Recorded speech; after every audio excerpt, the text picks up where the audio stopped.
It So does. when I'm working, I have to keep in mind that I'm responsible for, making sure that he is a priority as well. Uh-huh. So I have to make sure that I have some time to dedicate to nurturing our I just relationship. want you to acknowledge. Just say something.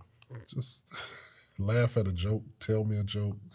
And I'd be like, I don't have time to joke right now. Like, I have a Yeah, deadline. I'm because trying we to get silly stuff done. folks. I just want her to be silly one Yeah, time. he hates it when I get into work mode. But if he's in the work mode, That's different.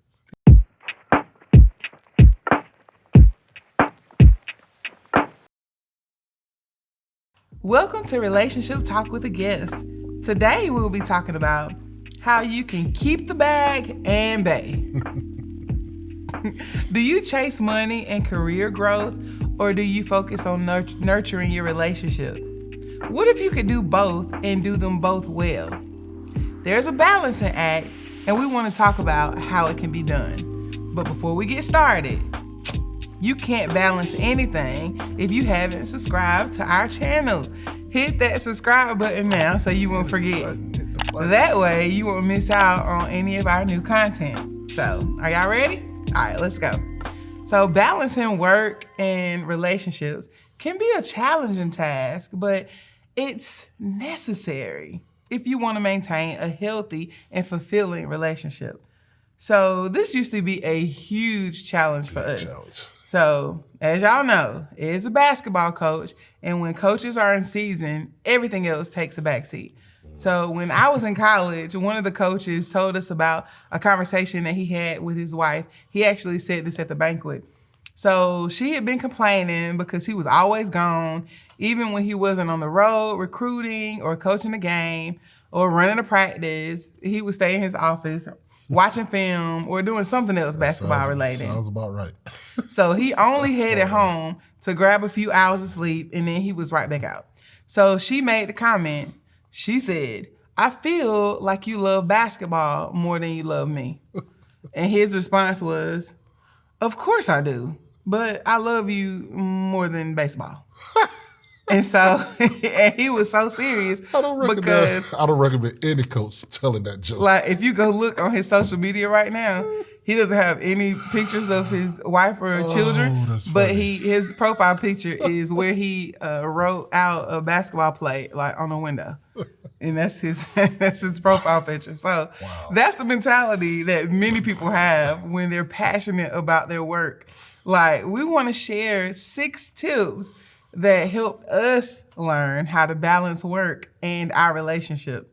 So the very first one and most important one for us was prioritizing communication. So communication is key in any relationship, especially when it comes to balancing, work and marriage. So make sure you communicate with your partner about your work schedule, deadlines, and other commitments.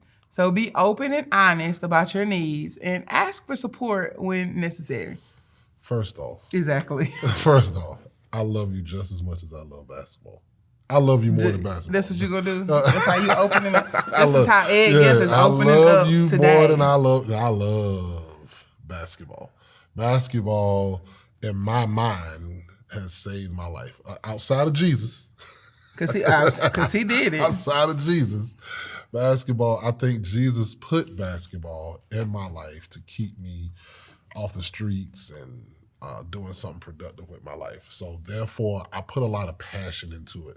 So it's sometimes nurturing that passion can sometimes take away from time from other things. So I do put a lot into basketball. But like you say, if I value my relationship, then I do need to put that same time and because I'm passionate about you too. And I have to show that when I balance the time, the schedule, the energy, because that's key too. I can't give all my energy in practice and in games and then come home to you with what's left over. and then just be like, hey, y'all keep it down. Don't talk to me. I'm dealing with this. Let me just either watch film again or watch TV or try to escape. That's not fair. You can't do that. So when you say balancing both, it's not just making sure you're physically present, but make sure you're mentally present. Make sure that basketball or your sport or your job isn't getting the best energy, is not getting the best effort. That same effort has to be put into what's going on with my wife, what's going on with my husband. How can I make them happy? How can I win the game with them, as well as win the game with building my passion, my empire, my income, and all the other things that I'm trying to build outside.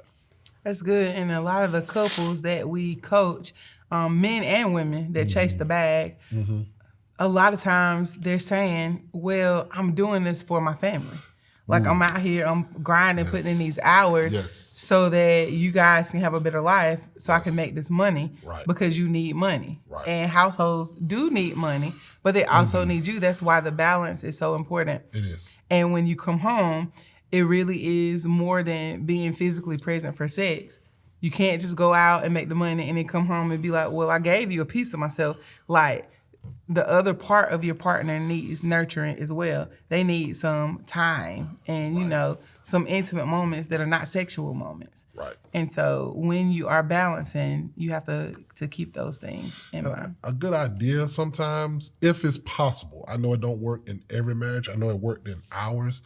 Maybe you can bring your partner into what you're doing. Like, you used to keep the books before, you know, the little ones came, of course. And you used to come to practice sometimes, and you would run the clock to make sure practice ran cohesively. You would help me write my practice plans. One time you came up with a great strategy. I mean, all of those things, you know, letting your wife or your husband, hey, hear this, what you think? They may not have a clue how to contribute. Sometimes they just need to listen. So bring them a part of it and see how that can help. If they want to be a part of it. That's true too. Like, it worked out that I could be a part of what he was doing because I played basketball. I was a basketball coach. Right. So I had, you know, meaningful input and some interest. And so if that's the case, then that's awesome. But if not, I wouldn't, you know, bring them in if it's going to be a distraction. So you saying if there's a way in. So you said if you were a nuclear physicist, I couldn't participate in. Well, some nuclear physicists are also basketball people, and they might be able to have some help. I'm just saying, if you're married to someone who doesn't really share an interest in what your passion is as far as your career, well, don't you think that should probably, in the dating stage, you think that should have probably, you know, merged somewhere, maybe, possibly? If that's important to you. If it's important that your partner be included in your work, then yes. But some people, that's their escape. Right. Like, please don't come over here in my space. Like, I want this for myself. This is me and mine. True. That's true. Like, some people are like they don't want the input. So it just depends on what works for you. Gotcha. Okay. So also the next one, set boundaries.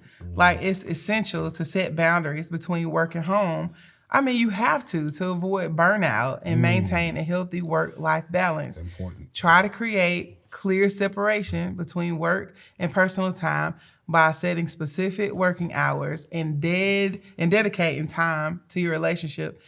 Oh man, like I'll talk about this because in addition to teaching, we also have our coaching business. And, you know, we create content for you guys, and it's very time consuming. And so I can really get caught up when I am searching for things that, you know, you guys say that you want to hear us talk about, and coming up with the content.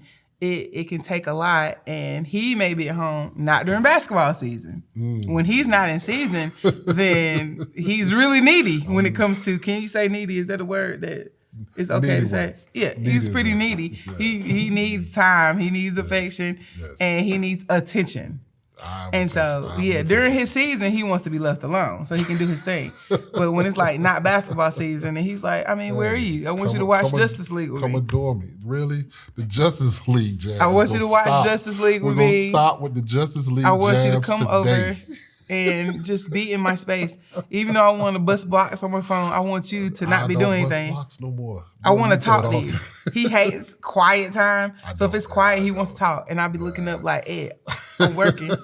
And he'd be like, but it's so quiet in here. I know because I'm working. Yes. And so this goes to that introvert extrovert thing we talk about, and hear me out. Anyway, but I don't. Yeah, that quiet time just it bucks him. So when I'm working, I have to keep in mind that I'm responsible for, making sure that he is a priority as well. So I have to make sure that I have some time to dedicate to nurturing our relationship. I just want you to acknowledge. Just say something. Just laugh at a joke. Tell me a joke. And I'd be like, I don't have time to joke right now. Like, I have a deadline. I'm trying to get stuff done. I just want her to be silly. He hates it when I get into work mode. But if he's in the work mode, that's different. It's different.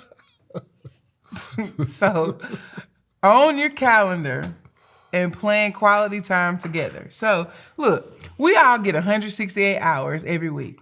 So, if you sleep 8 hours per night, that takes 56 of your hours. So you're left with 112 hours to do everything else. So if you write out a list of priorities and God and family are at the top of your list, then what you assign to the 112 hours should reflect that, right? So you should have time scheduled to spend with God and time scheduled in for your spouse and your children if you have them. Right. So you should plan regular date nights and, other activities that allow you time to spend with your partner. Even if you have a busy schedule, scheduling time for your relationship shows your partner that they're a priority in your life. And so how do you feel about scheduling time? Like making sure like these are the scheduled time I'm going to dedicate to you. It was hard at first, but very necessary. I think it's effective. I think when you actually schedule it, you actually figure out where you can get in the time. Because sometimes you'll see so many things you're trying to get in, and you'll think to yourself, there's no way I can do all of that. But when you schedule it, when you put it in actual blocks, you're actually like, oh, okay, this is very possible. Now, it does help to be a little flexible. Know that certain things could run over and you may have to adjust a few things, but at least if you have it either written out or planned out, it's much more manageable to juggle.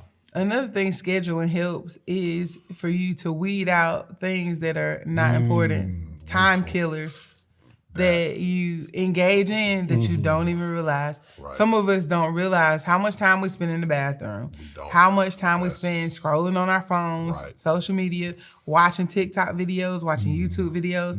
I mean, time, watching TV, show after show after show. Yeah, that are recorded. You can watch them anytime. Recorded or reruns that you've seen already before. Yeah. So a lot of those are time killers that if you really think about the things that you say you prioritize or that are priorities for you, then they should get the time on the schedule over those things. Right. So maybe if you're looking and you're like, I'm spending an hour and a half cooking, maybe you need to holler at Rachel Ray because she had like 15-minute meals and you need to cook some of those so that you have more time to give to, God and your family. Right. What do you think some other time killers that? You named the main ones for me. Watching those every time The Matrix come on, I feel like, man, I got to sit down and watch. Gotta watch it. I've seen it for the time. Time killer, bathroom time. You sent a funny, or was it your sister sent? Bathroom equals 10, 15 minutes. Bathroom plus phone equals 2 hours. 3 hours. Yeah, try not to take your phone in the bathroom if you can avoid it, or set a time on your phone. It has so many gadgets that you can use to, eliminate wasting time. Those two stand out more than anything. I would say this is not me, but a lot of people spend time yapping on the phone, just talking. Talking about nothing. Nothing. About nothing. About nothing. A lot of people do that. And it's like you could do without that conversation. And sometimes we say we take our phone in the bathroom because we read devotionals in the Bible on there. Baby, take the actual Bible in there. Get you a hard copy of a Bible and open it up and take it in there so that you don't go from John with the second chapter over here to the second chapter of TikTok and the 15th video. Okay, you see what I'm saying? Mm-hmm. Okay, delegate responsibilities. Lord have mercy. Delegate responsibilities. If at all possible, delegate these responsibilities at work and at home to free up more time for your relationship. For example, consider just outsourcing certain tasks or asking for help from colleagues or family members. Like, I'm gonna tell you, this cleaning business, if you will find somebody in your area that will help you clean, it could take so much time. Like, they come in and they do these bathrooms, they, sweep and mop, they dust, kitchen, they floors. fold laundry. Do you know how much time it takes to fold laundry with little kids and grown people that do? Baby, I ain't got time. I don't have time or energy. So if you are looking to have more boo and bae time, if you have some extra funds, pay somebody to come in and do those things for you. And here's what I have learned, that just with us, there are people with things that you absolutely hate or dread doing. There are people that love. They love it. It blew my mind. You like doing that? Mm-hmm. Here you go. Whatever. Yes, there are people in every lane. And the same way you make your money doing certain things, they make their money doing certain things. It's a give and take. That's how our society goes around. Pay some people to come in and clean your house. I mean, what else takes up a whole bunch of time? Food. If neither one of y'all like to cook, I don't, and he doesn't, I do it. But I really need to be in the business of finding someone to meal prep for us. For one, it would save me so much time cooking and cleaning the kitchen, because he ain't about to clean it up after I cook. He wants me to bring him his plate and then clean the kitchen up. And so if we did meal prep, then we would have these meals ready to go, then we could heat them up and eat them, and then throw the containers away or stick them in the dishwasher, and then we'd be done. I mean, and it's probably gonna be a healthier option. Because I cook like somebody, grandma from the South. And even when I try to make it healthy, then I got like this little whispering in my ear, girl, that'll be so much better with a little more salt, a little bit of fat back, and a little bit of cheese. A little bit of sugar. Got to put sugar. Like, come on, Maya, do better. But I'll do better if somebody else is cooking for me. But I know if Bae cooks for me, we're going to eat hamburger helper every night. Maybe a little hot dog here and there. So, like, little things like that, get somebody to help. Yes. I'm a teacher. The things at work that take a long time, like, there are people that volunteer to come into the school sometimes. You could really ask around. Is anybody volunteering? I know they used to before COVID. Allow people to come in and make copies for teachers and hole punch. Like, that stuff takes forever. It does. But there are people that are willing to help. It gives them joy to help. It does. So it does. Think of some of those things that you can outsource and get yourself some more time with your family. Can you think of anything that you could do to outsource anything at your job? In basketball? I need to get better managers that will do that laundry. I will get managers that will, you know what? If somebody could write out practice plans, that would be great. That would probably be an assistant coach. But would you actually use somebody else's practice plans? See, that might be. See, you can't outsource stuff that you know is near and dear to your heart, and you're going to get to cussing people out and going ham if it's not done right. Right. Some stuff you got to do yourself. Right. But laundry, like, he could get somebody else to do that laundry for them. Absolutely.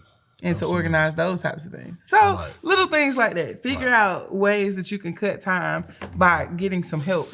Sometimes all you have to do is ask, and people are happy to do it. Yeah. Family members, friends, colleagues. Yep. Practice self-care. Taking care of yourself is crucial for both your work and your marriage. So make sure you prioritize self-care activities such as exercise, meditation, or hobbies that you're really into that reduce your stress and maintain, your well-being. So what are some self-care activities that you like to engage in that you need to do more of? I don't know. This is probably where I need. You need some help there? I think I'm going to tell you the one thing that pops in my head is stretching. Yes. I'm 40. Yes. And I pride myself, like I always did, of being like the most flexible person you ever seen. I could do all the splits. It was great. But honey, since I had these babies, like my body is tight. Like my shoulders are tight, my legs are tight, and I just feel like I would feel better. My back, my low back, and it's stressful. Like pain is stressful. Like when things hurt on you just moving around, then it stresses the rest of your body. And so to reduce some of that pain, I feel like if I stretched in the mornings and every night consistently, then I would feel better overall. Right. Another thing is we just got a juicer and we just started to juice. So I think, doing more of that, getting those natural, nutrients in, I think would help with stress levels and make me feel better about myself. Right. Like I said, I got to get better. You can't think of anything that would help self-care? Loving on you. Sex, you talking about? Yeah. So I think men, I think men in general. I think women, we don't do the self-care, but we know what we need to do. Right. I think we have a list. We know we need to get these pedicures. We know this hair needs to get done. Yeah. We know we need to go get a couple outfits here and there. Yeah. We know we need to go get professional massages. Right. And we just trying to figure out the time and money. Guys, I think that you put yourself on the back burner so often that you're not even connected to the things that you need. I don't.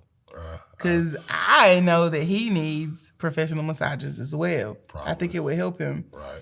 And as much as he doesn't want to say he needs to be on a meal plan, he needs one. But he just don't want to say it because he don't want nobody to hold him accountable. I don't. For his eating habits. I want to eat good. That's another love. You can say that's no, you want to taste your food well, but Are you really eating well if it's not helping your body? I eat well when it's prepared well. Like I eat whatever's put before me. With or without an attitude? Ooh, that part. Yeah, that part. We're going to come back to it. God's still working on this. Y'all pray for Ed and his self-care. That part, for sure. You can't say drinking over here, can we? What you mean? Can you say it? I mean, that's to reduce stress. What you want to drink to reduce stress? Yeah, drink some wine. Relax yourself. That's your one stress. That's your one self-care. I said wine. I could have said something else. Do you even drink wine? I drink wine. I can't say the other stuff. Ed Gibbs drinks Hennessy.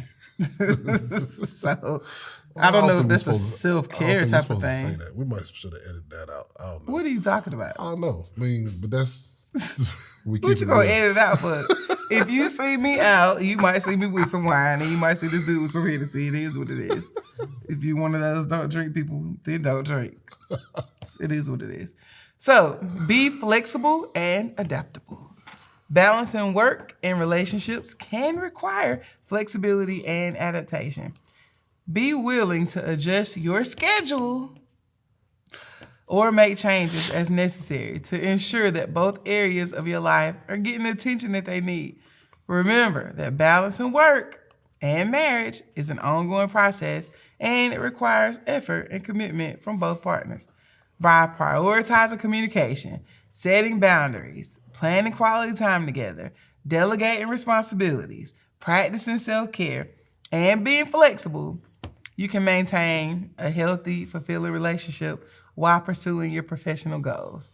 Like, do you have an issue with the flexibility piece? Mm-mm.